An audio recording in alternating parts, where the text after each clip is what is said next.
તો મિત્રો સૌપ્રથમ સમાચારની વાત કરીએ તો પરેશ ગોસ્વામીની ખેડૂતો માટેની મોટી સલાહ।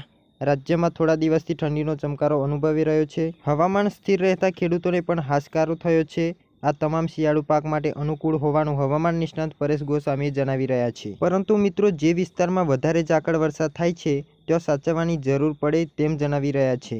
ત્યારે પરેશ ગોસ્વામીએ હાલનું શિયાળુ પાકને કઈ રીતે સાચવવો તે અંગે પોતાની યુટ્યુબ ચેનલ પર વિસ્તૃત માહિતી આપતા વિડીયો અપલોડ કર્યો હતો। ત્યાર પછી મિત્રો મોટા સમાચાર વિશે જાણીશું, જેમાં યોગી સરકારની ખેડૂતો માટે મોટી જાહેરાત। કેન્દ્રીય મોદી સરકાર દ્વારા ખેડૂતોને આર્થિક રીતે મજબૂત બનાવવા માટે સતત પગલાં લેવામાં આવી રહ્યા છે। બીજી તરફ યુપીની યોગી સરકારે પણ ખેડૂતો માટે ઘણા નિર્ણયો લીધા છે।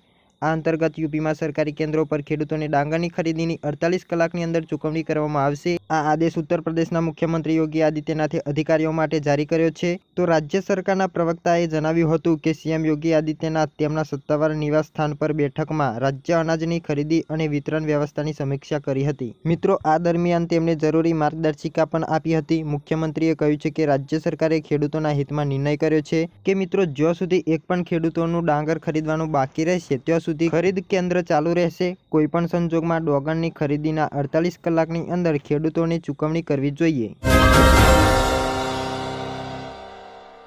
ત્યાર પછી સમાચાર જોઈએ તો કૃષિ સાધનની સહાય માટે આઈ ખેડૂત પોર્ટલ ખુલ્લું મુકાયું છે। મિત્રો, ગુજરાત સરકાર દ્વારા ખેડૂતો માટે અનેક સબસિડી યોજનાઓ ચલાવવામાં આવે છે।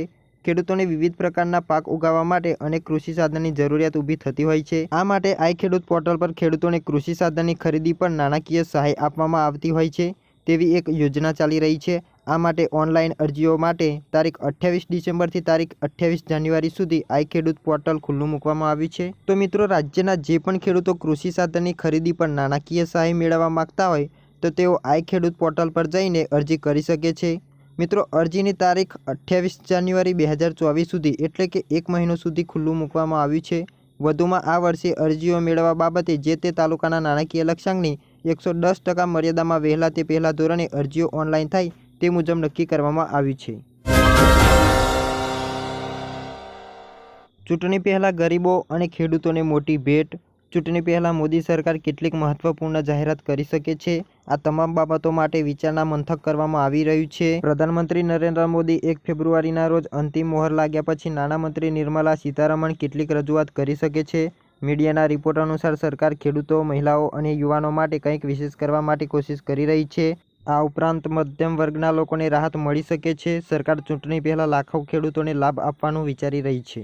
સરકાર તરફથી જાહેરાત થયા પછી તેનો અમલ કરવામાં આવી શકે છે। આ તમામ મહત્વપૂર્ણ બાબતો પર વિચારણા કરવામાં આવી રહી છે। કિસાન સન્માન નિધિ તથા લાડલી યોજના હેઠળ ખેડૂતો અને મહિલાઓને આર્થિક લાભ આપવા માટે યોજનાઓ પર કામ કરવામાં આવી રહ્યું છે।